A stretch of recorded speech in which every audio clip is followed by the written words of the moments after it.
O Real Madrid foi eliminado da Copa do Rei da Espanha, perdendo para um time da terceira divisão, e tudo isso na estreia do novo treinador Álvaro Arbeloa. O time não conseguiu fazer uma boa partida, longe disso, e acabou perdendo o jogo com um gol nos acréscimos, que faz o Real Madrid começar esse ano de 2026 com 2 vitórias e depois 2 derrotas consecutivas, que levaram o time a perder a final da Supercopa da Espanha para o Barcelona, queda de Xabi Alonso, e agora ser eliminado nas oitavas de final da Copa do Rei da Espanha por um time da terceira divisão, logo na estreia do novo treinador. Momentos complicados para o Real Madrid, mas vamos falar sobre essa partida, sobre essa derrota. Primeiro, trazer o que aconteceu antes da bola rolar. Insultos racistas a Vinícius Júnior por parte da torcida lá em Albacete, fora do estádio. Gravação dos colegas do Diário AS mostraram o vídeo no qual vários torcedores, com o cachecol do jogo, com o cachecol da partida, insultaram Vinícius Júnior de forma racista. É incrível como a falta de punição mais contundente faz com que isso continue acontecendo nos estádios de formas... Basicamente, nesse momento a gente ainda não tem nenhum vídeo de se isso aconteceu dentro do estádio, mas aconteceu fora do estádio, e a falta de punição faz com que isso continue acontecendo. Sobre o jogo, o Arbeloa começou a sua trajetória como treinador do Real Madrid, escalando o time no 4-3-3, um Real Madrid com 11 desfalques, vários jogadores com problemas físicos, mas vários jogadores que o Arbeloa optou por não levar para esse jogo de Copa do Rei. O jogo foi fora de casa, é partida única a Copa do Rei da Espanha até as semifinais, então o jogo do Real Madrid era fora de casa. Ficaram em Madrid Tchouaméni, Carreras, Bellingham e Courtois, esses 4 por descanso, porque todos eles treinaram na prévia do jogo. Mbappé e Rodrigo, que não treinaram na prévia do jogo, ainda não tem nenhum tipo de boletim médico, mas eles terminaram a Supercopa com problemas. Então o Mbappé praticamente não jogou a Supercopa, o Rodrigo terminou com incômodo, e o Arbeloa não quis levá-lo para, enfim, não forçar de certa forma. O Rüdiger também entra nessa lista. Militão, que está lesionado, Trent Alexander, que se recupera de lesão, e o Mendy, que tudo indica, não tem boletim médico, mas que também se lesionou. Além deles, o Brahim Dias, que está na Copa da África de Nações. Portanto, 11 jogadores do time principal não viajaram para esse jogo. O Arbeloa tinha apenas 3 atacantes convocados para a partida. Os 3 foram para o time titular: Vinícius Júnior, Gonçalo e Franco Mastantuono. O Real Madrid começou o jogo com o Bonin no gol, já que o Courtois não estava. O Davi Jiménez da base foi o lateral direito, Asensio e Hausen a dupla de zaga, Fran Garcia o lateral, no meio de campo, Cesteiros da base foi o volante, junto com o Arda Güler, Valverde, no ataque esses 3 que eu comentei. O Real Madrid com muita dificuldade de conseguir se impor no jogo. A partida começou com uma neblina absurda no campo do Albacete. Praticamente nos primeiros 20 minutos do jogo não deu para ver absolutamente nada pela TV. Tudo que acontecia na parte esquerda do campo a gente não conseguiu observar, mas a partir daí a neblina foi passando. Mas o Real Madrid com muitas dificuldades para conseguir construir jogo e encontrar o gol. Aos 42 minutos, em uma bola parada, o Albacete abre o placar.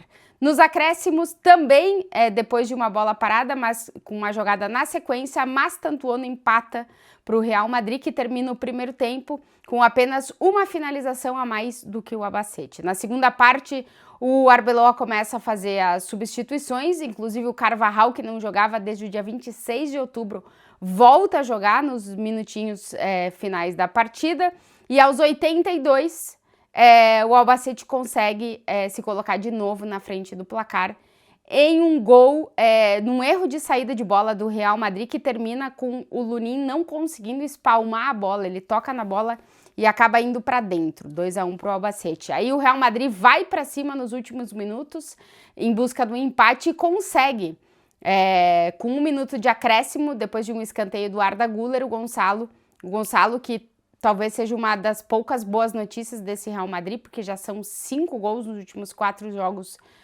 do atacante espanhol, marca e empata o jogo para o Real Madrid.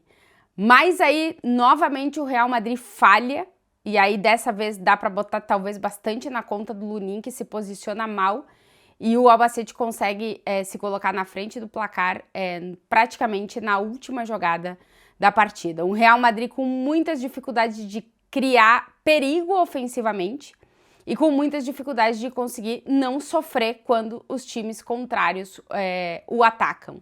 Isso tem sido uma constante no Real Madrid, foi uma constante no Real Madrid do Xabi Alonso, e o Real Madrid do Arbeloa começa com o mesmo problema de que praticamente todos os rivais conseguiam chegar na área do Real Madrid, e foi assim com o time da terceira divisão. O Real termina com 20 finalizações no jogo, mas apenas 5 no gol, o mesmo número de finalizações no gol que um time da terceira divisão. É um Real Madrid com muitas dificuldades.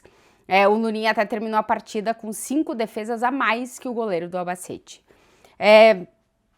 Um Real Madrid, como eu digo, com muitos problemas, com praticamente sem opções de mudança na frente do ataque. O Mastantuono até começa a partida melhor e depois tem dificuldades. O Vinícius com muita dificuldade de conseguir vencer no 1 contra 1 o seu marcador. Os times costumam marcar com mais de um jogador. A ponta esquerda do Real Madrid foi assim também nessa partida. E o Gonçalo com muita dificuldade de conseguir receber qualquer tipo de bola, porque o meio-campo do Real Madrid igualmente não funcionou. Depois do jogo, o Arbeloa chama para ele a responsabilidade, diz que quando acontece esse tipo, quando o time não consegue demonstrar praticamente nada em campo, a responsabilidade é do treinador. Ele assume, ele diz: a culpa da derrota e da eliminação é minha, apesar dele só ter tido um treinamento com o grupo.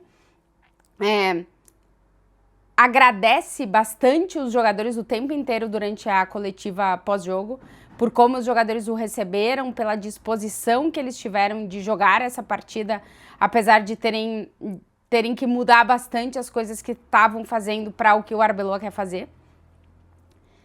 Perguntaram para ele se é um fracasso começar dessa forma, né? Porque foram apenas 3 técnicos na história do Real Madrid que começam com o primeiro jogo com derrota, e o Arbeloa é um deles. Se começar dessa forma dá para ser considerado um fracasso. E ele repete uma frase que ele tinha dito na prévia do jogo, que para ele, que ele não tem medo do fracasso, e ele disse que se alguém quiser qualificar dessa forma, para ele tudo bem, que para ele o fracasso é caminho do sucesso.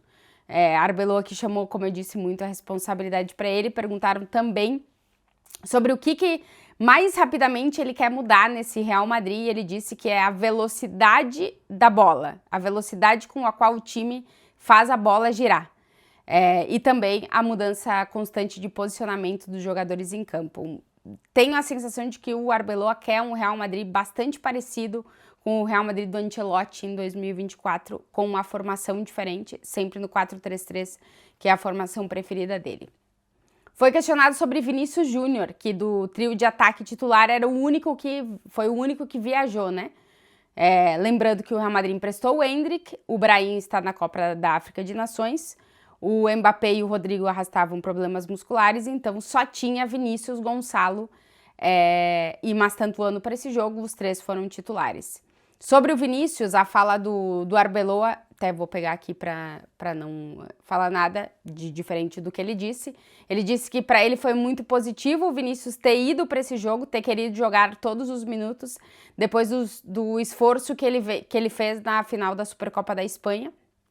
Ele disse que esse é o Vinícius que ele quer ver, um Vinícius que assume a responsabilidade, que se veste como capitão, que desequilibra, que vai para cima do adversário, e que ele diz que para o Real Madrid conquistar títulos, o Real Madrid precisa encontrar a melhor versão do Vinícius Júnior, que não foi o primeiro capitão nessa partida, foi o Fede Valverde, e o Vinícius estava ali como o segundo capitão, caso fosse necessário, mas agora o Carvajal volta, então o Carvajal até terminou o jogo como capitão. O Arbeloa, que já tinha elogiado muito o Vinícius na prévia do jogo, volta a falar sobre ele na pós da partida. A verdade é que o Real Madrid em 2026 tem 4 jogos, 2 vitórias, agora 2 derrotas consecutivas, essas 2 que valeram a não disputa por um título, né? Perdeu o primeiro título da temporada, que foi a Supercopa da Espanha, e agora a eliminação na Copa do Rei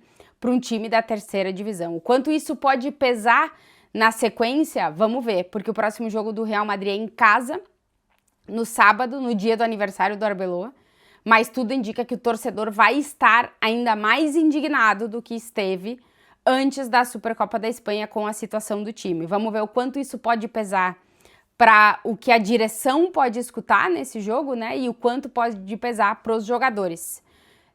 Porque com a saída do Xabi Alonso, agora, se vai dar tempo ao Arbeloa, muito provavelmente, como eu disse, um treinamento e agora essa eliminação na Copa do Rei, mas o peso do que pode acontecer daqui para frente vai recair muito sobre os jogadores e, evidentemente, também sobre a direção do Real Madrid. Um Real Madrid que começa o ano de 2026 não poderia começar pior do que está começando esse novo ano, o Real Madrid.